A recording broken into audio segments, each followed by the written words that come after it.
तो दोस्तों last time हमने राउलेट व्हील सिलेक्शन प्रोसेस को पूरा देख लिया था। आज हमें स्टार्ट करना है क्रॉसओवर। तो जैसा कि मैंने आपको बताया था कि क्रॉसओवर में हम क्या करते हैं, हम जीन्स को आपस में क्रॉसओवर करवाते हैं। तो ये selection Rowlatt wheel selection process था। हम एक बार इसका रिवीजन कर लेते हैं कि हमने राउलेट व्हील सिलेक्शन प्रोसेस में क्या किया और फिर आज हम क्रॉसओवर को देखेंगे। तो राउलेट व्हील सिलेक्शन में हमने क्या किया था कि हमने पहले इनिशियल रैंडमली चूजन पॉपुलेशन, जैसा कि आप देख सकते हैं ये हमने रैंडमली चूज़ करी थी पॉपुलेशन, और इस पॉपुलेशन को हमने यहाँ पे लिख दिया था। तो उस पॉपुलेशन को लिखने के बाद हमने हर एक पॉपुलेशन के corresponding DV decimal value calculate करी थी। और मैंने आपको बताया था कि जेनेटिक एल्गोरिदम में डेसिमल वैल्यू कैलकुलेट करने की बाइनरी नंबर्स का जब हम नॉर्मली डेसिमल वैल्यू कैलकुलेट करते हैं तो हम जो ये पहला डिजिट होता है इसको 2⁻0 से मल्टीप्लाई करते हैं, दूसरी वाली डिजिट को 2⁻1 से मल्टीप्लाई करते हैं, तीसरी वाली डिजिट को 2⁻3 से मल्टीप्लाई करते हैं। But in case of genetic algorithm जब हम डेसिमल वैल्यू कैलकुलेट करते हैं तो हम यहाँ पहली वैल्यू को यहाँ से स्टार्ट करते हैं अपोजिट डायरेक्शन से।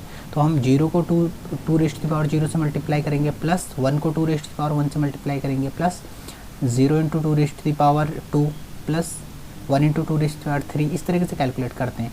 तो हम हमने हर एक क्रोमोसोम के लिए एक डेसिमल वैल्यू कैलकुलेट कर ली। अगर हमें डेसिमल वैल्यू पता है तो हम इस फॉर्मूले का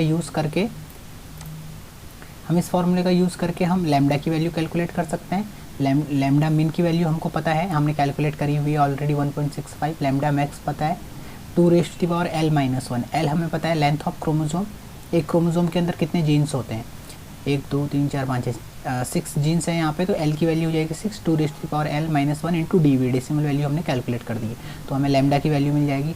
लैम्डा की वैल्यू की मदद से हम P1 और P2 की वैल्यू कैलकुलेट कर सकते हैं यूजिंग दिस फार्मूला। हमें लैम्डा पता होगा, बी पता होगा, ए पता होगा, तो हम पी कैलकुलेट कर सकते हैं। तो लैम्डा की मदद से हम P1 और P2 कैलकुलेट कर सकते हैं। तो जब हम P1 और P2 कैलकुलेट करेंगे तो हमें पता चलेगा कि जो सेकंड क्रोमोसोम है उसके लिए P1 की वैल्यू -8.667 आ रही थी। तो हमें पता है कि P मिनिमम एटलीस्ट 10 होना चाहिए, तो ये हमारी कंडीशन को वायलेट कर रहा है। तो हम -8.667 को रिमूव करके उसकी जगह पे 10 लिख देंगे और डायरेक्टली हम उसे 10 लिख देंगे। और P2 हमने कैलकुलेट किया, P1 कैलकुलेट किया, PG क्या होता है P1 प्लस P2। तो यहाँ पर आप देख सकते हैं 26.4 प्लस 10, इसको रिमूव करके 10 तो हो जाएगा 36.4। इसी तरीके से हमने बाकी सारे नॉर्मली कैलकुलेट कर लिए। PG हो चुका है। डेल P हम कैलकुलेट करेंगे, that is absolute of PG minus PD, जो कि आप देख सकते हैं यहाँ पे। उसके बाद हमने नॉर्मलाइज्ड एरर कैलकुलेट करी है, this is del P divided by PD is 150। तो नॉर्मलाइज्ड एरर कैलकुलेट कर लेंगे। फिटनेस फंक्शन क्या होती है 1 divided by 1 plus normalized error हम कैलकुलेट कर चुके हैं। तो हमें फिटनेस फंक्शन, तो हम समीशन ऑफ फिटनेस फंक्शन करेंगे, सारी फिटनेस का सम करेंगे तो समीशन ऑफ फिटनेस मिल जाएगा, दैट इज़ 4.8416।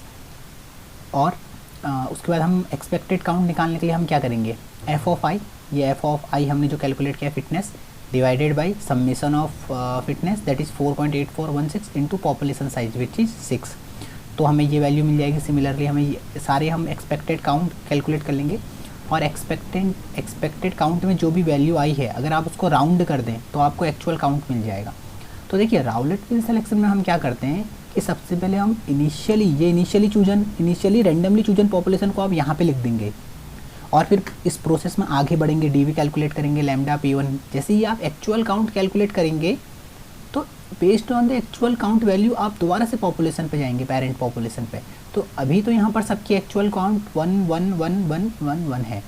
अगर मान लीजिए किसी का एक्चुअल काउंट 2 होता, मान लीजिए अगर इस वाले का एक्चुअल काउंट 2 होता, तो आप क्या करते, आप जो ये है जो सेकंड नंबर का क्रोमोसोम है, क्योंकि इसका एक्चुअल काउंट 2 है, इसका मतलब इस वाले क्रोमोसोम को आपको 2 बार कॉपी करना पड़ता।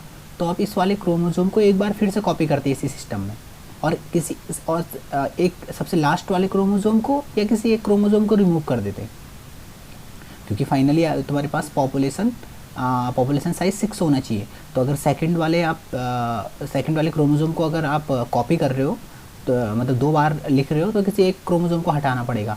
तो ये है, पर यहाँ पर एक्चुअली अभी ये एक्चुअल काउंट की वैल्यू 1 ही है। तो हमें मतलब जो भी हमने इनिशियल रैंडमली चूजन पॉपुलेशन था उसी को हम पेरेंट पॉपुलेशन बोलेंगे और हम आगे बढ़ जाएंगे। तो राउलेट व्हील सिलेक्शन हमने प्रोसेस कंप्लीट कर लिया था। आज हम देखेंगे कि क्रॉसओवर क्रॉसओवर को हम किस तरीके से परफॉर्म करना है हमें। तो क्रॉसओवर में क्या करते हैं, तो पहले हमें पता होना चाहिए कि ये सिंगल पॉइंट क्रॉसओवर है या मल्टीपल पॉइंट क्रॉसओवर है। तो मैंने थ्योरी में बताया हुआ है कि सिंगल पॉइंट क्रॉसओवर क्या होता है, मल्टीपल पॉइंट क्रॉसओवर क्या होता है। तो ये सिंगल पॉइंट क्रॉसओवर अभी हम यहाँ यूज़ कर रहे हैं। तो देखिए ये पूरी पॉपुलेशन में हम क्या करते हैं कि इस पॉइंट पर आप देख रहे हैं कि एक मैंने लाइन ड्रॉ करी हुई है, सेपरेट किया हुआ है। तो हमें क्रोमोज़ोम रिप्लेस करने होते हैं, मतलब शुरू के दो ये देखिए। तो हमने क्या किया है कि जो पहला क्रोमोज़ोम था उसमें जो लास्ट के 2 बिट्स हैं उसको नीचे वाले में डाल दिया है और नीचे के 2 बिट्स को ऊपर वाले में डाल दिया। अब देखिए ये 0 था सेकंड क्रोमोज़ोम का, वो 0 उठा के हमने पहली बिट में डाल दिया है। तो आप कलर के चेंज से भी आप देख सकते हैं कि इस वाले जो क्रोमोज़ोम थे वो 2 बिट्स ऊपर चले गई हैं और जो ये 0-1 वाली बिट्स थी वो नीचे आ चुकी हैं। सिमिलरली हमने सारे क्रोमोज़ोम्स के साथ यही किया हुआ है। हमने शुरू के 2 क्रोमोज़ोम्स को लिया, उनकी लास्ट की 2 बिट्स को एक्सचेंज कर दिया। फिर हमने इन 2 क्रोमोज़ोम्स को लिया, इनकी लास्ट की 2 बिट्स को एक्सचेंज कर दिया। फिर हमने इन 2 क्रोमोज़ोम्स को लिया और इनकी लास्ट की 2 बिट्स को एक्सचेंज कर दिया। क्योंकि अब बिट्स एक्सचेंज हो चुकी हैं तो डेसिमल वैल्यू चेंज हो जाएगी, और डेसिमल वैल्यू चेंज होने से लैम्डा, फिर नॉर्मल प्रोसेस है, हमें पता है अगर हम डीवी कैलकुलेट कर लेंगे तो फिर हमने लैम्डा कैलकुलेट कर सकते हैं। यहाँ से लैम्डा कैलकुलेट कर सकते हैं, तो लैम्डा की मदद से P1 और P2 कैलकुलेट हो जाते हैं। यहाँ पर क्या हुआ है, यहाँ पर P1 की वैल्यू -2.5167 आई है, जो कि हमारी लोअर लिमिट को क्रॉस कर रही है, जो कि हमारी लोअर लिमिट है 10। तो लोअर लिमिट को अगर क्रॉस कर रही है तो हम इस वैल्यू को रिमूव कर दें, यहाँ पर डायरेक्टली इसको 10 सोचेंगे कि ये 10 है। तो 31.32 + 10 41.32। तो Pg = P1 + P2 हम सबका सम करके यहाँ पे लिख देंगे। उसके बाद हमें डेल पी कैलकुलेट करना है, दैट इज़ Pg - Pt। ये हम कैलकुलेट कर लेंगे, नॉर्मलाइज्ड एरर हम कैलकुलेट कर लेंगे, फिटनेस फंक्शन हम कैलकुलेट कर लेंगे। तो ये हमारा क्रॉसओवर हमने यहाँ तक हमारा क्रॉसओवर का पॉइंट कंप्लीट हो जाएगा। अब हम चलते हैं मैटलैब कोड में। मैटलैब कोड में ये पूरी प्रोसेस, यही प्रोसेस को मैं आपको एक्सप्लेन करूँगा कि हम डीवी पहले हम ऑफस्प्रिंग कैसे बना रहे हैं, हम कैसे लास्ट की 2 बिट्स को चेंज कर रहे हैं, फिर बाकी की प्रोसेस सेम रहेगी। डीवी कैलकुलेट करना, लैम्डा कैलकुलेट करना, P1 P2, तो जो हमने राउलेट व्हील सिलेक्शन में किया था वही प्रोसेस हम क्रॉसओवर में भी करेंगे, यही सारी वैल्यूज़ को कैलकुलेट करने के लिए। तो हमने तो सबसे पहले हमें ऑफस्प्रिंग क्रिएट करने हैं। पेरेंट हमारे पास हैं, पेरेंट्स की मदद से हमें ये ऑफस्प्रिंग बनाने हैं। तो हमने ऑफस्प्रिंग नाम का यहाँ पर एक मैट्रिक्स बना दी है, एक एम्प्टी मैट्रिक्स बना दी है। तो हम क्या कर रहे हैं, हम 2 पेरेंट्स को ले रहे हैं, पेरेंट 1 ओके और पेरेंट 2। तो अभी हमने पेरेंट 1 एक वेरिएबल बनाया है जिसके अंदर हम एक फर्स्ट पेरेंट को रख रहे हैं और फर्स्ट क्रोमोज़ोम को रख रहे हैं। पेरेंट 2 वेरिएबल के अंदर हमने दूसरा क्रोमोज़ोम रखा। और क्रॉस साइड मतलब आप कौन सी बिट के बाद चीज़ों को एक्सचेंज करना चाहते हैं। यहाँ पर हम चाहते हैं कि 2 बिट के बाद सारी चीज़ें एक्सचेंज हो जाएं। अगर हमारा क्रॉस साइड 3 चाहते तो मुझे ये लाइन यहाँ पे ड्रॉ करनी पड़ती, जो आपको लाइन ये हल्की सी यहाँ पे दिख रही है, वो लाइन मुझे इस पॉइंट पर ड्रॉ करनी पड़ती और हम 3 बिट्स को एक्सचेंज करते, ऊपर के 3 बिट्स को नीचे के 3 बिट्स के साथ चेंज करते। पर अभी हमने क्रॉस साइड 2 ली हुई है तो हम सिर्फ 2 बिट्स को एक्सचेंज कर रहे हैं आपस में। क्रॉस साइड 2 ली हुई है। उसके बाद अभी देखिए पहला चाइल्ड हम बनाने की कोशिश कर रहे हैं। ये पेरेंट्स थे, इसमें हम क्या चाहते हैं कि हम इस वाले पेरेंट में लास्ट की 2 बिट्स को चेंज कर दें अगर, और इन 2 बिट्स को ऊपर डाल दें तो वो पहला चाइल्ड होगा। तो जो ये है हमारे पास, ये हमारा पहला चाइल्ड है, ये हमारा दूसरा चाइल्ड है। तो अभी हम पहला चाइल्ड और दूसरा चाइल्ड बनाने वाले हैं यहाँ पे। तो हमने चाइल्ड 1 बनाया हुआ है। तो इस मैटलैब के कोड को आप देख लीजिए, ये कठिन नहीं है, ये सिंपल है और आप इसको फॉलो कर सकते हैं। तो सिमिलरली हमने यहाँ एक चाइल्ड बनाया है और चाइल्ड 2 बनाया हुआ है। तो 2 चाइल्ड बनाने के बाद हमने क्या किया है,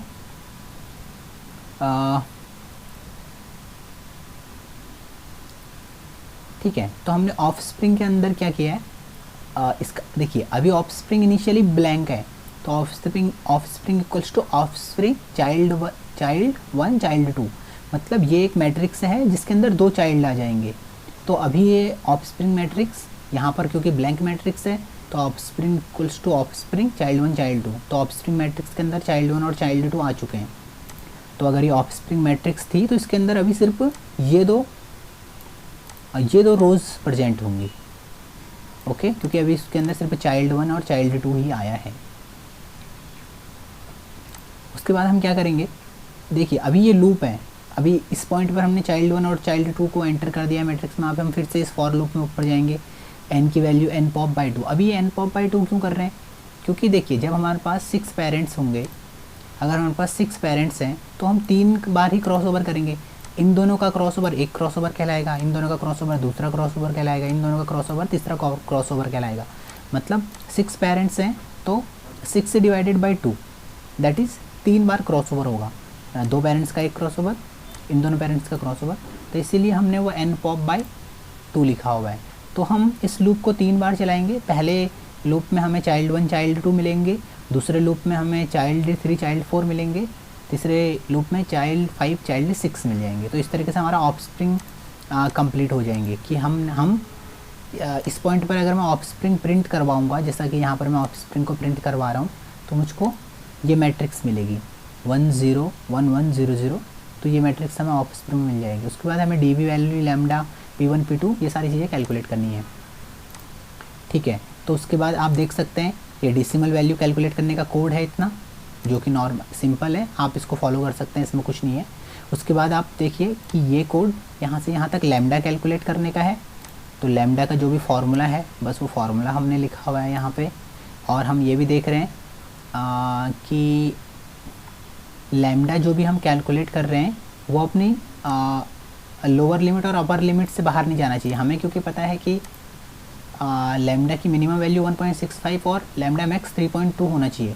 तो अगर आपने ये डेसिमल वैल्यू कैलकुलेट करी और उसका लैम्डा क्रॉस कर रहा है लिमिट को, मतलब या तो 1.65 से नीचे जा रहा है या 3.2 से ऊपर जा रहा है, तो आप उसको उसकी लोअर लिमिट या अपर लिमिट में सेट कर सकते हैं। अगर कोई लैम्डा मान लीजिए 1 पे पहुंच जाता, अगर किसी लैम्डा की वैल्यू यहाँ पर 1 होती, तो आप उसको 1.65 लिखते, क्योंकि हमारे सर्च स्पेस 1.65 से 3.2 के बीच में है। तो इतना जो प्रोग्राम का कोड ओके। तो ये प्रोग्राम का कोड क्लियर है जो लैम्डा कैलकुलेट करने के लिए है। और जो हम यहाँ पर इफ एल्स का कोड लगाया है, ये लैम्डा की वैल्यूज़ को रेंज में रखने के लिए लगाया हुआ है। तो एक बार हमने लैम्डा कैलकुलेट कर लिया यहाँ पे, फिर हम कैलकुलेट करेंगे यहाँ पे लैम्डा के बाद हमें कैलकुलेट करना है पावर कैलकुलेट करनी है, क्योंकि लैम्डा कैलकुलेट हो गया, P1 और P2 की वैल्यूज़ कैलकुलेट करनी है। तो हम PP नाम से एक ब्लैंक मैट्रिक्स बना लेंगे। इस मैट्रिक्स के अंदर हम 2 वैल्यू रखना हम चाहते हैं कि इसके अंदर 2 वैल्यूज़ आएँ, जनरेटर 1 के लिए और जनरेटर 2 के लिए। देखिए जहाँ पर जो Pg2 दिख रहा है, आप इसको ये मत समझिएगा कि ये जनरेटर 2 के बारे में बात कर रहे हैं। Pg2 बस एक वेरिएबल है जिसके अंदर हमने 2 पावर रखनी है, P1 और P2। ये बस एक वेरिएबल का नाम है Pg2। अभी इस तरीके से आप मत समझिए कि ये जनरेटर 2 की वैल्यू हम कैलकुलेट कर रहे हैं। तो ओके, तो लैम्डा कैलकुलेट करने के बाद ये एक फॉर्मेट है जो हम पहले भी ऑलरेडी यूज कर चुके हैं ऊपर पे। तो इससे इसकी मदद से हम कैलकुलेट करेंगे। ओके, हम कैलकुलेट करेंगे P1 और P2 की वैल्यू। ओके, P1 और P2 की वैल्यू तो हमें यहाँ पर आप देख सकते हैं, यहाँ पर हमने P1 और इस पॉइंट पर हमने यहाँ तक हम P1 और P2 की वैल्यू कैलकुलेट कर चुके हैं। जो ये लूप है इसके अंदर P1 और P2 की वैल्यूज़ कैलकुलेट हो रही हैं, और P1 और P2 की वैल्यू हमने Pg2 के अंदर पढ़ी है। Pg2 के अंदर P1 और P2 की वैल्यू पढ़ी है। अब P1 और P2 की वैल्यूज़ को हमें चेक करना पड़ेगा, जैसा कि हम कर रहे हैं कि ये P1 और P2 की वैल्यू लिमिट्स को क्रॉस तो नहीं कर रही है। जैसे क्रॉस ओवर में इस लैम्डा के लिए ये लिमिट को क्रॉस कर रहा है P1 की वैल्यू -2.5, क्योंकि P1 हमारे हिसाब से मिनिमम 10 हो सकता है। तो हमें क्या करना पड़ेगा, इसको P मिनिमम से रिप्लेस करना पड़ेगा, इस वैल्यू को P मिनिमम से रिप्लेस करना पड़ेगा। तो हमने यहाँ पर यही किया हुआ है कि इफ़ अगर पावर की value is less than P minimum, तो उसको पावर की वैल्यू को रिप्लेस कर दो P मिनिमम से। अगर पावर की value is greater than P max, तो पावर की वैल्यू को रिप्लेस कर दो P मैक्स से। तो हम इस तरीके से हम पावर की वैल्यूज़ को रिप्लेस कर देंगे। उसके बाद F हमारे पास ओके, ये हमारे पास कॉस्ट है। तो हमने कॉस्ट फंक्शन कैलकुलेट किया हुआ है यहाँ पे। ओके, हमें पता है कि कॉस्ट क्या होता है, A P1 square A P1 square P not P1 A P square plus 2 A P square plus B P। ये प्लस के बाद है, तो ठीक है। तो यहाँ पे देख सकते हैं आप कि कॉस्ट के कॉस्ट क्या होता है, A P one square plus 2p1। Similarly cost of second generator is 0 A2 P2 square plus B2 P2। तो हम इस तरीके से कैलकुलेट कर सकते हैं। तो जो हम यहाँ पे कैलकुलेट कर रहे हैं वो हम CFG1 cost of generator 1 plus cost of generator 2 को मिलाकर कंबाइनली कैलकुलेट कर रहे हैं। तो FP1 के अंदर कॉस्ट ऑफ जनरेटर 1 भी होगी, cost plus cost of generator 2 दोनों होगी, ठीक है। तो अभी उसके बाद हमें पता है कि अगर हम एक बार हम यहाँ तक P1 और P2 कैलकुलेट कर चुके थे, तो हम G की वैल्यू PG कैलकुलेट कर सकते हैं, that is simple P1 plus P2। Okay, del P हम कैलकुलेट कर सकते हैं PG माइनस PD। तो यहाँ पे हमने डेल P कैलकुलेट किया है, that is absolute some PG2। इसका मतलब क्या है, सम मैंने बोला था कि PG2 के अंदर दोनों वैल्यूज़ हैं P1 प्लस P2। तो यहाँ से आप रिलेट कर सकते हैं PG बोले तो P1 plus P2 minus PD। तो ओके माइनस PD, तो यहाँ से हमें डेल P मिल जाएगा। डेल P के बाद हम एरर कैलकुलेट कर लेंगे, error is the absolute of del P। Okay, फिर हम नॉर्मलाइज्ड एरर कैलकुलेट कर लेंगे, that is absolute of del P divided by PD। तो आप ये सारी चीज़ें यहाँ से देख सकते हैं, normalized error equals to del P divided by PD, del P is absolute of error. Okay, तो आपने नॉर्मलाइज्ड एरर कैलकुलेट कर लिया, डेल P कैलकुलेट कर लिया, नॉर्मलाइज्ड एरर कैलकुलेट कर लिया। नॉर्मलाइज्ड एरर कैलकुलेट करने के बाद फिटनेस कैलकुलेट करेंगे, fitness is 1 divided by 1 plus NE। Fitness is 1 divided by 1 plus NE। तो फिटनेस कैलकुलेट करने के बाद हम सम कैलकुलेट करेंगे यहाँ पे। तो हमने दो पावर P1 और P2 पावर के करस्पॉन्डिंग कॉस्ट कैलकुलेट कर ली थी। तो जो ये F था, F वेरिएबल, इसके अंदर दो वैल्यूज़ होंगी, कॉस्ट ऑफ मतलब पहला जनरेटर P1 पावर प्रोड्यूस कर रहा है उसके करस्पॉन्डिंग क्या कॉस्ट थी, प्लस कॉमा दूसरा जनरेटर P2 पावर प्रोड्यूस कर रहा है उसके करस्पॉन्डिंग क्या कॉस्ट थी। तो उन दोनों कॉस्ट को हम सम करेंगे, तो FT के अंदर हम उस सम वैल्यू को डाल देंगे। उसके बाद हमारा ये कोड यहाँ पे एंड हो जाता है, हमारा ये लूप यहाँ पर एंड हो जाता है।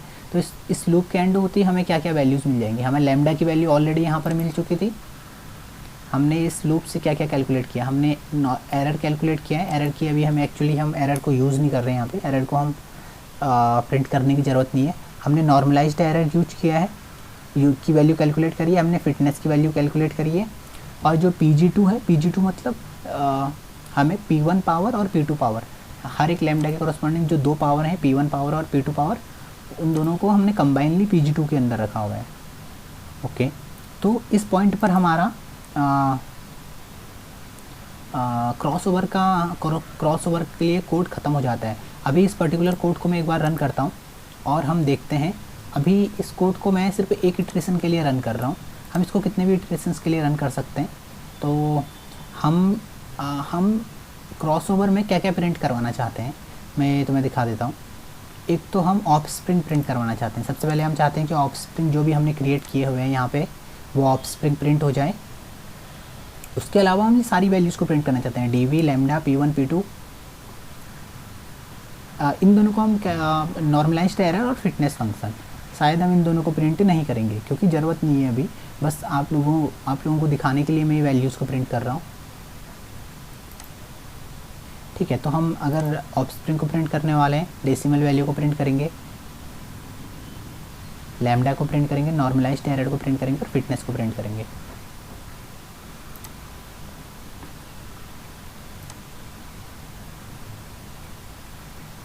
ठीक है, तो आप देख सकते हैं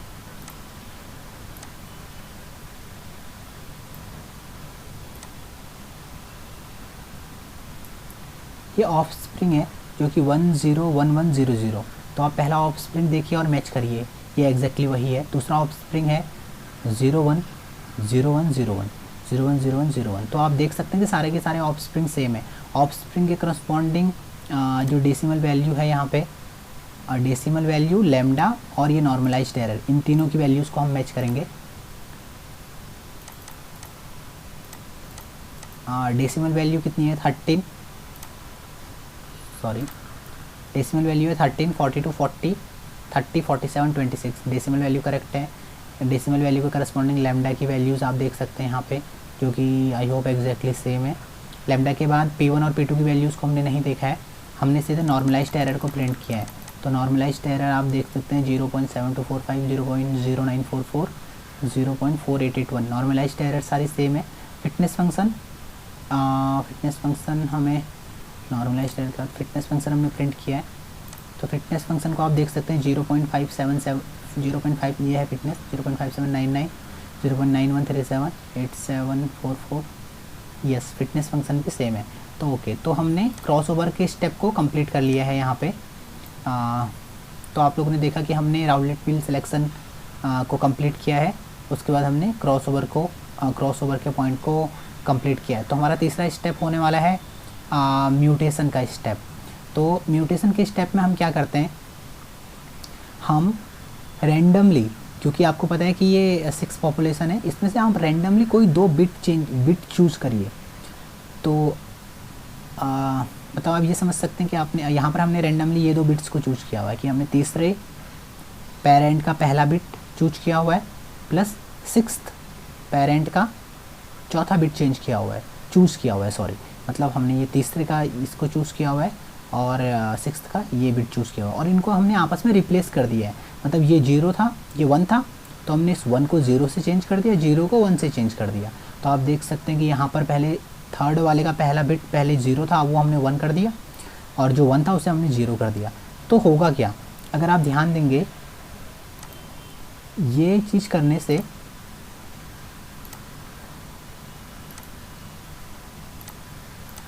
जब आपने इन दोनों बिट्स को म्यूटेशन किया, इन दोनों बिट्स को चेंज किया, तो आपके, क्योंकि देखिए यही जो पेरेंट्स है, यही पूरा सेट नीचे हमने लिखा हुआ है, पर हमारा क्या होगा कि म्यूटेशन करने से ये 2 बिट्स चेंज हो जाएंगी, तो ये सारी कैलकुलेशंस चेंज हो जाएंगी इस पर्टिकुलर रो के लिए और इस पर्टिकुलर रो के लिए। बाकी सारी कैलकुलेशंस सेम रहेंगी, क्योंकि बाकी हमने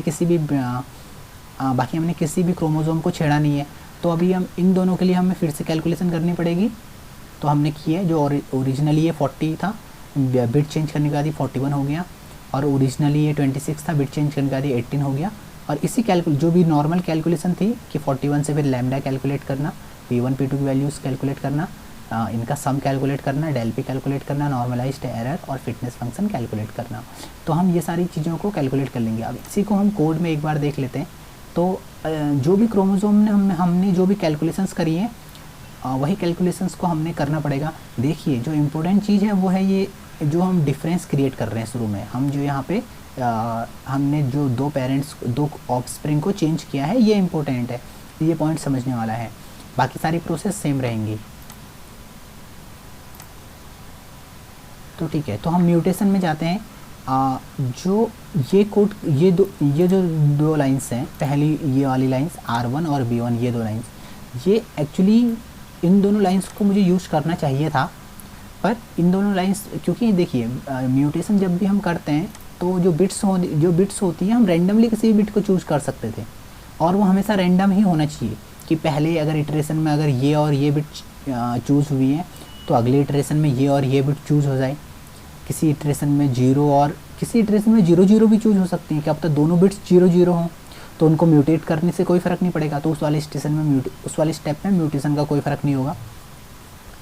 तो किसी स्टेप में 1 1 कोई 0 चूज हो सकता है, पर इस पर्टिकुलर प्रॉब्लम को बताने के लिए, एक्सप्लेन करने के लिए मैंने इसको फिक्स कर दिया है कि तीसरी रो का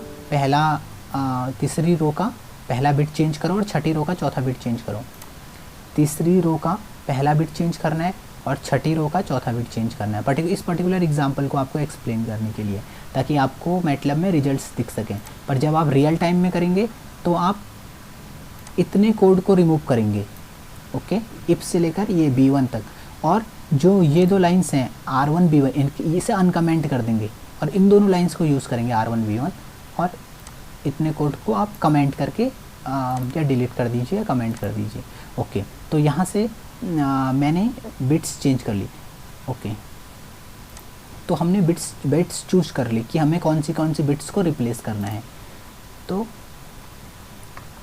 अभी हम क्या करेंगे, जो अभी ये इतना जो प्रोग्राम का कोड है, ये बिट्स को रिप्लेस करने के लिए है कि उस ऑफस्प्रिंग के, मतलब ऑफस्प्रिंग के R1, और क्योंकि ऑफस्प्रिंग फाइनली एक मैट्रिक्स की फॉर्म में ही है। देखिए जो भी ऑफस्प्रिंग है, जो भी हम प्रिंट करा रहे हैं, ये एक मैट्रिक्स है। तो अगर हम इस ऑफस्प्रिंग को अगर हम मैट्रिक्स की तरह समझें, एक्चुअली ये मैट्रिक्स ही है। तो अगर हम इस ऑफस्प्रिंग के तीसरी वाली बिट को चेंज करना चाहता हूँ, तो मुझे क्या लिखना पड़ेगा, ऑफस्प्रिंग, जैसा कि आप देख सकते हैं ऑफस्प्रिंग R1, B1। R1 मतलब थर्ड, मैंने यहाँ पर एक्सप्लेन किया है, B1 इक्वल्स टू 1। तो तीसरी, तो कहते हैं कि इफ़ ऑफस्प्रिंग का थर्ड कॉमन, अगर मतलब ये वाला पर्टिकुलरली ये वाला बिट अगर 0 0 है तो उसे 1 कर दो, अगर वरना 1 है तो उसे 0 कर दो। मतलब हम वो उस बिट को चेंज कर रहे हैं। तो इस पॉइंट प्रोग्राम का इतना कोड हमारा म्यूटेशन क्रिएट कर देगा हमारे सिस्टम में। तो इस पॉइंट पर हमारा म्यूटेशन, अब अगर आप ऑफस्प्रिंग प्रिंट करवाओगे इस पॉइंट पे, तो ये ऑफस्प्रिंग कौन सी ऑफस्प्रिंग होंगी, ये होंगी, ये changed offspring after mutation. Mutation के बाद की ऑफस्प्रिंग होगी जो आप ऑफस्प्रिंग इस पॉइंट पर प्रिंट करवाओगे। ठीक है, उसके बाद आप देखिए कि हमने क्या किया है। अब हमने फिर से वही स्टेप्स को किया है। हमने डेसिमल वैल्यू कैलकुलेट करी है, कि ऑफस्प्रिंग अगर एक बार हमने क्रिएट कर लिए तो हम डेसिमल वैल्यू कैलकुलेट करेंगे। डेसिमल वैल्यू के बाद हमने लैम्डा वैल्यू कैलकुलेट करी है। लैम्डा वैल्यू कैलकुलेट करने के बाद हमने P1 और P2 वैल्यू करी है, पर इस बार हमने Pg3 नाम से वेरिएबल लिया हुआ है। हम एक्चुअली हमारे पास 3 स्टेप हैं। एक राउलेट व्हील सिलेक्शन है, दूसरा हमारे पास क्रॉसओवर वाला ऑपरेटर है, और तीसरा म्यूटेशन है। तो हम हर एक के लिए एक वेरिएबल अलग से ले रहे हैं Pg3। तो ठीक है, तो इससे आपको कंफ्यूज नहीं होना है। इस Pg3 के अंदर क्या रखा हुआ है, इस Pg3 के अंदर पड़ी है P1 और P2 की वैल्यू म्यूटेशन के बाद। तो देखेंगे, ठीक है, तो आपने फिर से वैल्यूज़ को कैलकुलेट किया।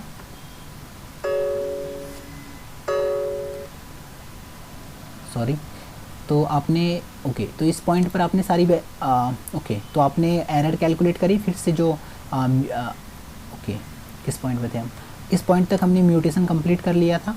म्यूटेशन के बाद हमने डेसिमल वैल्यू कैलकुलेट करी, फिर हमने लैम्डा वैल्यू कैलकुलेट करी। लैम्डा वैल्यू कैलकुलेट करने के बाद हमने नॉर्मलाइज्ड एरर, फिटनेस और टोटल कॉस्ट सब कैलकुलेट कर लिया है। तो उन्हीं वैल्यूज़ को हम प्रिंट करके चेक भी कर सकते हैं। तो अभी वो हम पर्टिकुलरली चेक भी करेंगे।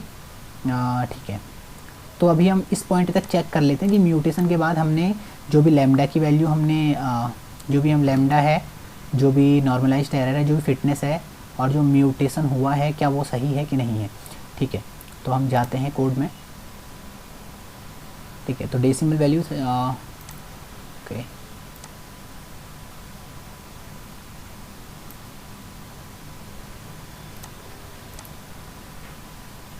ओके, यहाँ पर हमने ये बिट्स सेलेक्ट करी थी, थर्ड रो का पहला बिट, सिक्स्थ रो का चौथा बिट। उसके बाद ऑफस्प्रिंग जो क्रिएट हुई है ये है ऑफस्प्रिंग आफ्टर म्यूटेशन। तो हम इस ऑफस्प्रिंग को देख लेते हैं कि ये जो आई है करेक्ट है। ऑफस्प्रिंग, डेसिमल वैल्यू, लैम्डा, सारी वैल्यूज़ को हम मैच कर लेंगे।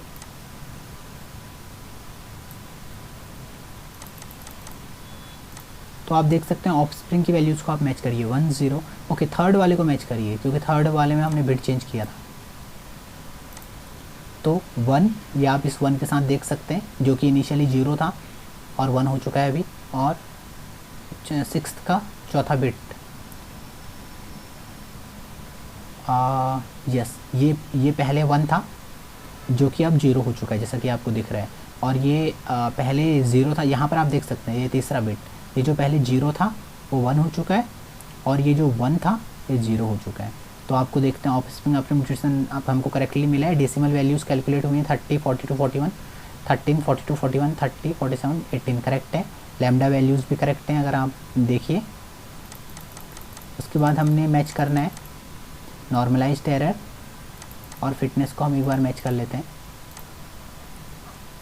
यस, ये है नॉर्मलाइज्ड एरर और ये है फिटनेस। तो नॉर्मलाइज्ड एरर अगर आप देखेंगे तो आप करेक्टली वही वैल्यूज़ आपको मिलेंगी। फिटनेस आप देखेंगे तो एग्जैक्टली सेम वैल्यूज़ आपको मिलेंगी। ओके, तो हमने 3 स्टेप इसमें कंप्लीट कर लिए हैं। ठीक है, तो हमने देख लिया राउलेट व्हील सिलेक्शन हमने कैसे किया था, हमने देख लिया क्रॉसओवर हमने कैसे किया। उसके बाद हमने देख लिया कि हमने म्यूटेशन अब कैसे किया। अब हमारा अगला स्टेप है अगला स्टेप है अभी, क्योंकि हमने फर्स्ट इटरेशन कंप्लीट कर लिया है, म्यूटेशन कंप्लीट होते ही हमारा फर्स्ट इटरेशन कंप्लीट हो जाता है। इसके बाद हम क्या, अभी हमारे पास हम ये कहते हैं कि हमारे पास 6 पेरेंट्स थे एक्चुअली, इनिशियली 6 पेरेंट्स थे और हमारे पास 6 फाइनली हमें म्यूटेशन के बाद 6 ऑफस्प्रिंग मिले। तो ये फाइनल ऑफस्प्रिंग आफ्टर म्यूटेशन, इनको हम चाइल्ड समझ सकते हैं, ये फाइनली हमारे चाइल्ड हैं और ये हमारे पेरेंट्स हैं। तो हमें सारे पेरेंट्स और चाइल्ड को एक साथ लिखना पड़ेगा। तो पेरेंट पॉपुलेशन मैंने पूरी की पूरी लिख दी है यहाँ से, सिमिलरली मैंने चाइल्ड पॉपुलेशन लिख दी है और सबका फिटनेस उसके सामने हम लिख देंगे कि हर एक पेरेंट की फ़िटनेस कितनी थी। ये हम ऊपर आप टेबल में देख सकते हैं कि हर एक पेरेंट की फ़िटनेस कितनी थी, मैंने यहाँ से उठा के लिख दी है। सिमिलरली हर एक चाइल्ड की फ़िटनेस कितनी है ऑफस्प्रिंग आफ्टर म्यूटेशन, जो कि ये है, तो ये चाइल्ड है, हर एक चाइल्ड की फ़िटनेस कितनी है मैंने लिख दी है। तो ये 12 हमारे पास पॉपुलेशन हो चुकी है। तो इसमें से आप क्या करेंगे, बेस्ट 6 को आपको चूज़ करना है और उसके बाद नंबरिंग करना है। तो अगर आप देखेंगे कि 0.9960 सबसे ज़्यादा फिटनेस इसकी है, जो फिटनेस 1 के सबसे ज़्यादा क्लोज होगा वो सबसे ज़्यादा बेस्ट फिट होगा। तो 0.9960 की फिटनेस सबसे ज़्यादा है। उसके बाद 0.9798 ये सबसे ज़्यादा फिट है। तीसरे नंबर पे 0.9722 ये सबसे ज़्यादा फिट है। चौथे नंबर पे 0.9137 ये फिट है। पाँचवें नंबर पे 0.9137 ये फिट है। छठे नंबर पे 8937। तो अभी आप देखिए कि एक ऐसी पॉपुलेशन है जो कि रिपीट हो रही है। आप अगर फोर्थ वाले को देखेंगे और इसको देखेंगे तो आपको पता चलेगा कि ये दोनों क्रोमोसोम सही हैं, सेम है। तो मतलब एक क्रोमोसोम है जो रिपीट हो रहा है। तो आप दो चीज़ कर सकते हैं, या तो आप नॉर्मली इन 6 क्रोमोसोम्स को ले लीजिए एज इट इज़, जो कि हमने कोड में किया हुआ है। हमने कोड में क्या किया हुआ है कि ये देखिए, आपने पहली पॉपुलेशन उठाई यहाँ पे रख दी, दूसरी पॉपुलेशन उठाई यहाँ पे रख दी। इस वाली पॉपुलेशन को अभी मैं हटा देता हूँ, रिमूव कर देता हूँ, और इस लाइन को भी मैं रिमूव कर देता हूँ, ठीक है। तो और इस वाली पॉपुलेशन को मैं, ठीक है। तो जो भी बेस्ट फिट है इनको मैं डिलीट करता हूँ, ठीक है। तो आपकी आपको 6 पॉपुलेशन चूज़ करनी थी आउट ऑफ 12 जो कि बेस्ट है। तो वो 6 आपने चूज़ कर लिए हैं, पहली पॉपुलेशन, दूसरी पॉपुलेशन, तीसरी पॉपुलेशन, चौथी पॉपुलेशन, पांचवी, छठी। अब आप ये 6 पॉपुलेशन को उठा के आप इस पॉइंट प्लेस पे ऐसे रख देंगे। तो उसके बाद आप अपना सेकंड इटरेशन स्टार्ट कर सकते हो, क्योंकि इटरेशन स्टार्ट करने के लिए हमको सिर्फ पेरेंट्स चाहिए होते हैं, पेरेंट पॉपुलेशन चाहिए होती है। तो एक बार हमें पेरेंट पॉपुलेशन मिल चुकी है तो फिर हम कंप्लीट स्टेप्स को कैलकुलेट कर सकते हैं। सिमिलरली फिर हम क्रॉसओवर को कैलकुलेट कर सकते हैं, सिमिलरली हम म्यूटेशन को कैलकुलेट कर सकते हैं। तो फिर हम दूसरा इटरेशन ख़त्म कर लेंगे। ऐसे ही हम 1 बाय 1 इटरेशन कंप्लीट करते जाएंगे। तो हमें रिजल्ट क्या है हमारा, और हमें रिजल्ट कैसे मिलने वाला है। तो क्या होगा कि मान लीजिए आपने 4 इटरेशंस कंप्लीट किए, तो हर एक इटरेशन के बाद, जैसे आप यहाँ पर देख रहे हैं कि ये वाले हर एक इटरेशन के बाद क्या होता है, तो आप अगर यहाँ पर देखिए कि इनिशियली हमारे पास जो फिटनेस वैल्यूज़ थी वो कुछ इस तरीके से थी। आपने जो ऑफस्प्रिंग चूज़ किए उसमें किसी की फ़िटनेस इंक्रीज़ हुई, किसी की फ़िटनेस डिक्रीज़ हुई। तो फिर आपके पास 12 हो चुके थे, आपने उससे बेस्ट ले लिया। तो इसी तरीके से हम करते हैं, और हम हर बार हर एक इटरेशन में बेस्ट जिसकी भी फिटनेस सबसे ज़्यादा है ऐसे पॉपुलेशन को लेते रहते हैं। तो नेक्स्ट स्टेप में हमारे पास और बेस्ट ऐसे पॉपुलेशन मिलेगी जो ज़्यादा बेस्ट है पहली पॉपुलेशन से। ओके, मुझे ये वाले को हटाना चाहिए यहाँ पे, आप समझ, और इस वाले को ही कॉपी करना चाहिए, कंट्रोल V, ठीक है। तो हमने यहाँ से ये को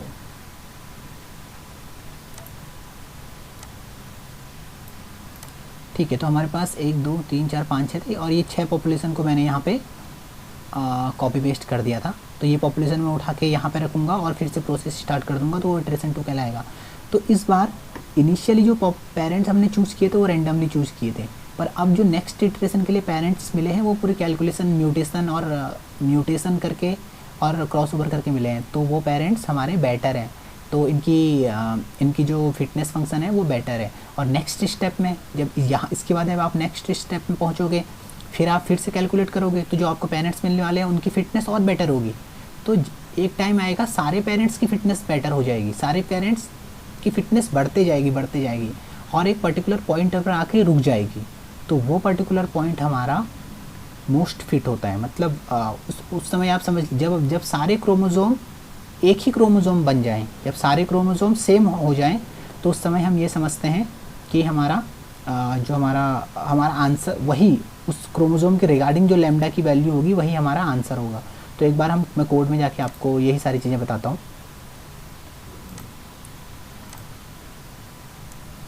ओके, तो उसके बाद हमने क्या किया है, ओके, तो इस पॉइंट पर हमारा म्यूटेशन फिनिश हो चुका था। अभी जो बाकी का जो इतना कोड है वो कोड है आउट ऑफ 12 हमें बेस्ट 6 को चूज़ करना है, उसका कोड है। ओके, तो ठीक है, तो इस पॉइंट तक आप समझ लीजिए कि इस पॉइंट से ऊपर को हमारा म्यूटेशन ख़त्म हो चुका है। म्यूटेशन हमने यहाँ से स्टार्ट किया था और यहाँ पर हमने म्यूटेशन को ख़त्म कर लिया है। तो ओके, तो ऑफस्प्रिंग क्या है यहाँ पे? ऑफस्प्रिंग सेम वेरिएबल है जो हमने म्यूटेशन के बाद जो हमने पॉपुलेशन कैलकुलेट करी है। तो हम बस आपको शो करने के लिए मैंने ये टेबल लिखी हुई है। ओके, ठीक है, तो ये टेबल मैंने लिखी, तो मैंने एक मैट्रिक्स बनाई है एक ऑफस्प्रिंग नाम से, जिसके अंदर मैंने ऑफस्प्रिंग की वैल्यूज़ लिखी हैं लैम्डा, उस ऑफस्प्रिंग के करस्पॉन्डिंग, मतलब उस वाली में जो ये पर्टिकुलर कमांड है, इसमें हमारे पास क्या होगा, एक मैट्रिक्स होगी जिसके अंदर ऑफस्प्रिंग लिखे रहेंगे, उनके corresponding lambda value, fitness value, पीजी3 और एफटी की वैल्यूज़ लिखी रहेंगी। ओके, उसके बाद हमने क्या करना है, हमने बेस्ट 6 चूज़ करना है आउट ऑफ 12। तो हम एक INT पॉप नाम से एक नया मैट्रिक्स बनाते हैं, जिसके अंदर हम ये पॉप बिन जो क्या है, हमारी पेरेंट पॉपुलेशन और ऑफस्प्रिंग की पॉपुलेशन, इन दोनों पॉपुलेशन को रखेंगे, क्योंकि हमें पेरेंट पॉपुलेशन, जैसा कि हमने यहाँ पे किया था, हमने पेरेंट पॉपुलेशन और ऑफस्प्रिंग दोनों की पॉपुलेशन को एक साथ रखा था और उसमें से फिर चूज़ किया था। तो ठीक है, तो आप देखिए INT पॉप नाम से एक मैट्रिक्स है यहाँ पे, ठीक है। तो INT पॉप नाम से हमने एक मैट्रिक्स बनाई, जिसके अंदर हमने इनिशियल जो 6 हैं, यहाँ से अब टॉप के जो 6 क्रोमोसोम होंगे ये पेरेंट है, और जो बाकी के 6 क्रोमोसोम हैं ये ऑफस्प्रिंग है। तो हमने हर एक क्रोमोसोम के करस्पॉन्डिंग उसकी लैम्डा वैल्यू, उसकी फिटनेस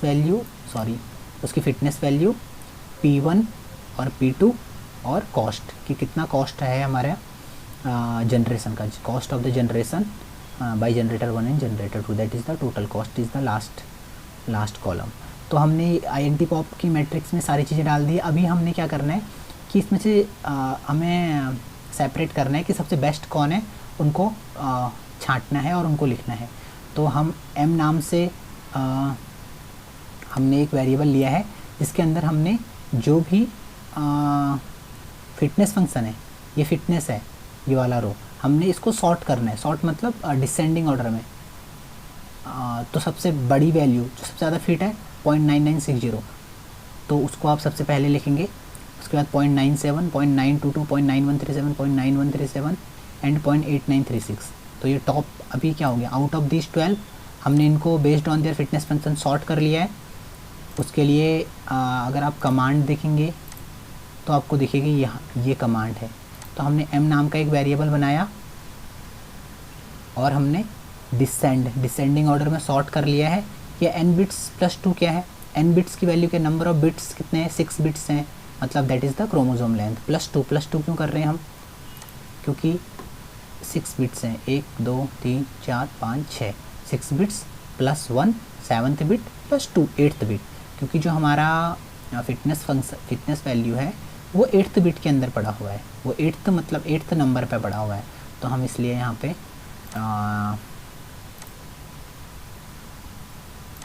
n बिट प्लस 2 करते हैं। तो n n बिट्स प्लस 2 करने से हमारा वो पर्टिकुलर जो फिटनेस है वो सॉर्ट हो जाता है डिसेंडिंग ऑर्डर में। उसके बाद हम क्या करते हैं, एक बार हमने सॉर्ट कर लिया तो अब हमें फिर से पॉपुलेशन बनानी है, पेरेंट पॉपुलेशन, क्योंकि जो इनिशियली पॉपुलेशन थी वो अलग पेरेंट्स थे। अब कुछ हमने ऑफस्प्रिंग से चूज़ किए हैं, कुछ हमने ओरिजिनल पेरेंट्स से चूज़ किए हैं, तो अब एक जो पेरेंट्स बनेगा वो अलग होगा, वो पेरेंट्स अलग होंगे। तो पेरेंट्स बनाने के लिए इस फॉर से इस एंड तक हमारे पास कोड है। इससे यहाँ तक आप अगर इस कोड को फॉलो करेंगे तो आप कंप्लीट पेरेंट्स को क्रिएट कर सकते हो। फिर से सिक्स सेट क्रिएट कर सकते हो, क्योंकि हमें 6 ही पेरेंट्स चाहिए होते हैं। That is i = 1 to number of population. N pop की वैल्यू आपको पता है 6 है, तो हमें 6 पेरेंट्स चाहिए। तो हम फॉर से लेकर एंड तक अगर कोड को आप फॉलो करते हैं तो आपको 6 पेरेंट्स मिल जाएंगे। तो 6 पेरेंट्स मिल जाएंगे, उनके करस्पॉन्डिंग लैम्डा मिल जाएगा, फिटनेस, पीजन, एफटी, ये सारी वैल्यूज़। क्योंकि जो ये टेबल है इसके अंदर हर एक क्रोमोसोम के करस्पॉन्डिंग लैम्डा कैलकुलेट करके रखा हुआ है, फिटनेस, pg1 और टोटल कॉस्ट कैलकुलेट करके निकली हुई है। अभी इसमें से हमें बेस्ट 6 को चूज़ कर रहे हैं। तो based on this value fitness हमने उनको डिसेंडिंग ऑर्डर में लिख लिया। तो इसका मतलब हमें टॉप के जो 6 लेने हैं और उनके करस्पॉन्डिंग लैम्डा चाहिए, फिटनेस चाहिए और सारी वैल्यूज़ चाहिए जो भी हैं। तो कोड की अगर इन लाइंस को आप फॉलो करेंगे तो आपको सारी चीज़ें मिल जाएंगी, उस पॉपुलेशन के करस्पॉन्डिंग लैम्डा, फिटनेस, पीजन, एफटी। ओके, तो पीजन के अंदर वही P1 और P2 जनरेटर की वैल्यूज़ हैं, तो आपको पॉपुलेशन मिल जाएगी। तो आपने इस पॉइंट पर आप क्या कर चुके हैं, इस पॉइंट पर आप पहला इटरेशन कंप्लीट होने के बाद आप फिर से एक नया पेरेंट को क्रिएट कर चुके हैं, और वो नया पेरेंट है ये। अब ये नया पेरेंट अगले इटरेशन में जाएगा और फिर से सारी चीज़ें करेंगे, तो मतलब फिर से वही सारी चीज़ें की जाएंगी जो भी हमने इस पेरेंट के लिए करी हुई हैं। तो ओके, तो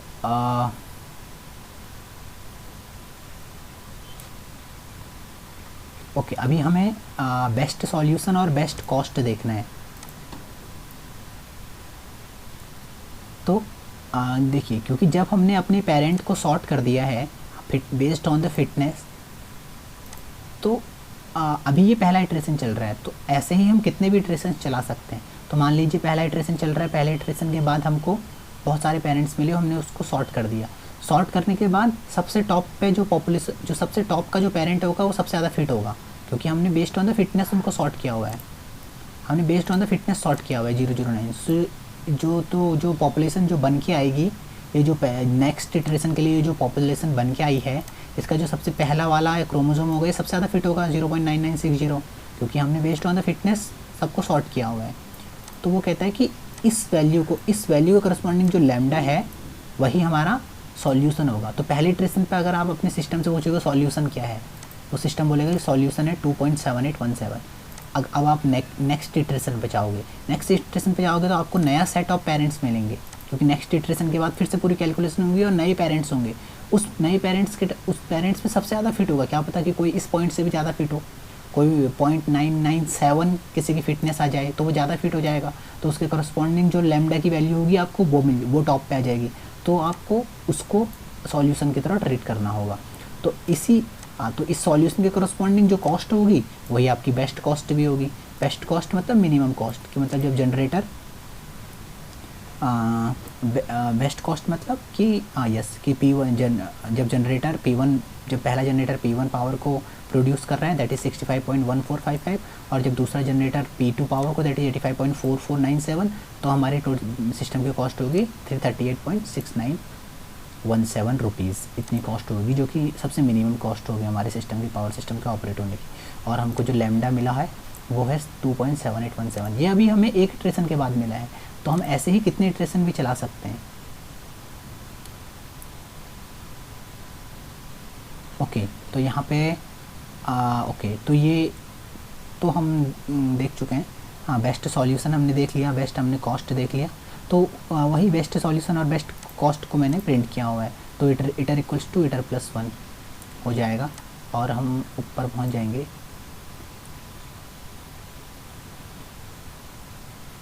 सॉरी,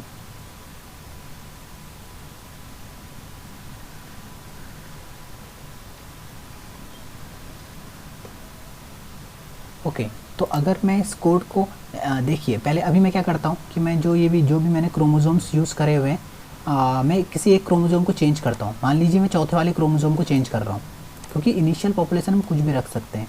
अभी हम तो मैंने चौथे वाले क्रोमोसोम को चेंज करके उसकी वैल्यू को 0 किया, और इसकी तीसरी बिट को चेंज करके हमने 0 किया, और इसको हमने दोबारा से रन किया है।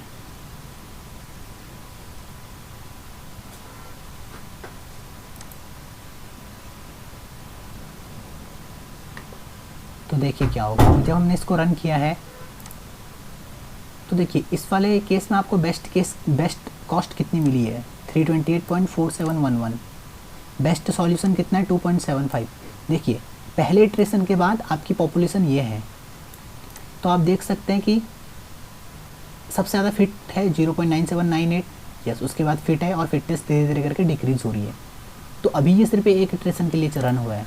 तो मान लीजिए हम इसको दो इटरेशन के लिए रन करते हैं, क्या पता हमारा फिटनेस वैल्यू या कॉस्ट बेटर आ जाए। यस, हम अपने कोड को 2 इटरेशन के लिए रन करते हैं। ओके, तो 2 इटरेशन के लिए आपने रन किया, तो आपको अभी भी क्रोमोसोम का आपको अभी भी अपना बेस्ट कॉस्ट 328.4711 दिख रहा है। तो ये पहले इटरेशन के बाद था कि पहले। ओके, अब इन दोनों को भी आप छोड़ दीजिए, मैं आपको अभी दोनों अलग से एक्सप्लेन करता हूँ। तो आप पॉपुलेशन को देखिए, पॉपुलेशन में अभी भी हमें 0.97 बेस्ट मिल रहा है। तो हम इसको एक बार और रन करेंगे कोड, हम 3 के लिए इटरेट करके देखते हैं जेनेटिक एल्गोरिथम को। ओके, यहाँ पर आप देख सकते हैं यहाँ पर क्या हुआ है, ये तीसरा इटरेशन है। जब हमने जेनेटिक एल्गोरिथम अपने तीसरे इटरेशन पे पहुँचा, वहाँ म्यूटेशन होके क्रॉसओवर होके हमें देखिए पहले इटरेशन के बाद हमको जो बेस्ट कॉस्ट थी 328 मिली। ओके, दूसरे इटरेशन के बाद हमको बेस्ट कॉस्ट 328 मिली, तीसरे इटरेशन के बाद हमें बेस्ट कॉस्ट 338 मिली है। ओके, तो आप सिर्फ कॉस्ट को मत देखिए, आप ये देखिए कि लेमडा की वैल्यू, इकोनॉमिक पावर ऑपरेशन होने के लिए सिर्फ हम कॉस्ट को नहीं देख सकते, फिटनेस देखनी पड़ेगी हमको यहाँ पे। तो जब हम तीसरे इटरेशन में गए तो हमको पता चला कि जो हमारी ये फिटनेस है 0.9960, क्योंकि देखिए शुरू के 2 केसेस में जो 328 है, उस समय आपको अगर ध्यान होगा तो हमारी पॉपुलेशन की फिटनेस थी 0.9798 के अराउंड थी। ओके, फिर हमारी धीरे धीरे करके तीसरे स्टेप में जब हमने तीसरी बार इटरेशन किया तो हमारा बेस्ट कॉस्ट 338 आ चुका है, और बेस्ट सॉल्यूशन 2.7571 से चेंज होकर 2.7817, और हमारा नॉर्मलाइज्ड हमारा फिटनेस फंक्शन सबसे ज़्यादा है। तो इसका मतलब कि तीसरे स्टेप में हमको सबसे बेस्ट सॉल्यूशन मिला हुआ है। तो सबसे बेस्ट सॉल्यूशन अभी हमारे पास कौन सा होगा, ये होगा। तो अगर तो आपसे कोई आंसर पूछेगा तो आप बोलेंगे 2.7817। क्यों?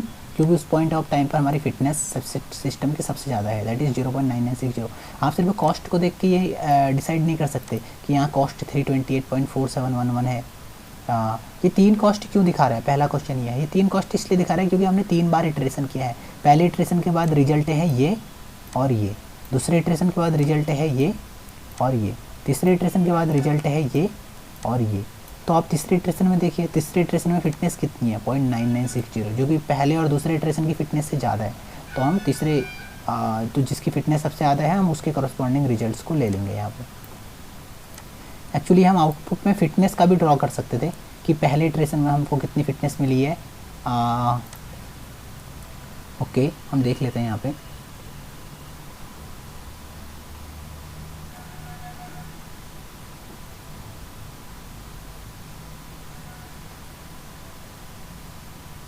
ओके, हम यहाँ पे हम फिटनेस के लिए भी यहाँ पे एक लाइन लिख लेते हैं।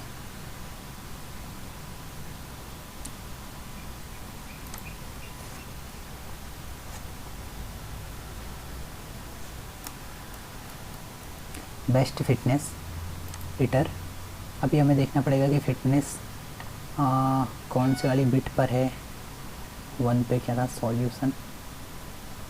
ओके, फिटनेस में देखना पड़ेगा, 1 फिटनेस है सेकंड पे, in bit plus. Okay, best fitness.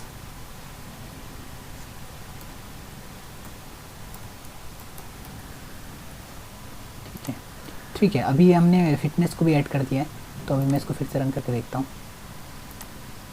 Yes, तो पहले इटरेशन में हमें फिटनेस मिल रही थी 0.9798 और हमारा कॉस्ट इतनी मिल रही थी और हमारा सॉल्यूशन था ये। दूसरे में हमें फिटनेस, दूसरे में इटरेशन के बाद भी हमें फिटनेस सेम मिली, हमारा कॉस्ट भी सेम मिला और सॉल्यूशन भी सेम मिला। पर जब हमने तीसरा इटरेशन किया तो हमारी फिटनेस इंक्रीज हो गई, दैट इज़ 0.9960 और हमारे सिस्टम का कॉस्ट चेंज हुआ है और बेस्ट सॉल्यूशन हमारा चेंज हो चुका है। तो जो बेस्ट फिट है, बेस्ट फिटनेस कौन सी है, यही फिटनेस है। तो वही होता है कि जैसे जैसे हम इटरेशन बढ़ाते रहते हैं, हमारे यहाँ जेनेटिक एल्गोरिदम में जो वैल्यूज़ है फिटनेस ज़्यादा बढ़ते रहती है और जो सबसे ज़्यादा फिट होगा उसके करस्पॉन्डिंग ही वैल्यू जो भी सॉल्यूशन होगा हम उसी को एक्सेप्ट करते हैं। तो फ्रेंड्स, जेनेटिक एल्गोरिदम में हमारे पास फ़िलहाल इकोनॉमिक लोड डिस्पैच में इतना ही है। तो मैं ये पर्टिकुलर फाइल को डिस्क्रिप्शन में डाल दूँगा, इसका लिंक है गूगल ड्राइव से, आप इसे डाउनलोड कर लीजिएगा। और ध्यान दीजिएगा कि म्यूटेशन के टाइम पे मैंने आपको बताया था कि इस पर्टिकुलर प्रॉब्लम को समझाने के लिए मैंने ये चीज़ें लिखी हैं। जब आप इसे यूज़ करोगे तो आप इन 4 लाइंस को डिलीट करोगे और जो ये 2 कमेंट्स हैं इनको रिमूव कर दोगे और इन दोनों लाइंस को यूज़ करोगे, क्योंकि म्यूटेशन के टाइम पे जो बिट्स होती हैं वो रैंडमली चूजन बिट्स होनी चाहिए। ओके, और दूसरा, आप इस इटरेशन को आप देख सकते हो, मतलब अपने अकॉर्डिंग आप सेट कर सकते हो। और भी तरीके होते हैं एक्चुअली, हमने जब देखा था मैंने आपको बोला था कि मैं आपको बताऊंगा कि हमने ये एप्सिलॉन और LAM इंक्रीमेंटल ये क्यों वैल्यूज़ ली, पर हमने इस पर्टिकुलर इकोनॉमिक लोड डिस्पैच के प्रॉब्लम में इन दोनों को यूज़ नहीं किया, पर हम कर सकते हैं। उसके लिए हमें थोड़ा सा अपनी टेक्निक चेंज करनी पड़ेगी। पर इनिशियली ये सारी चीज़ों को समझना, मतलब अगर हम इसके बिना भी अगर अपना प्रोग्राम चाहें तो हम कर सकते हैं। और यहाँ से हमें एक अच्छा खासा आइडिया लग जाता है कि कैसे हमारी फिट वैल्यूज़ चेंज हो रही है, सॉल्यूशन चेंज हो रहे हैं। और बाकी आप इसके साथ कोड के साथ इम्प्रूवमेंट कर सकते हैं। इसमें बहुत सारे पॉइंट्स ऐसे हैं जहाँ पर इम्प्रूवमेंट किया जा सकता है, जहाँ पर हम एक्स्ट्रा ऑलरेडी हम कैलकुलेट कर चुके हैं, फिर भी हम दोबारा से कैलकुलेट करते हैं। तो इसलिए हम अपना मतलब हम इस कोड में इम्प्रूवमेंट करके अपना टाइम, थोड़ा सा प्रोसेसिंग टाइम कंप्यूटर का रिड्यूस कर सकते हैं। तो हम इस वीडियो को यहीं एंड करते हैं। Thank you.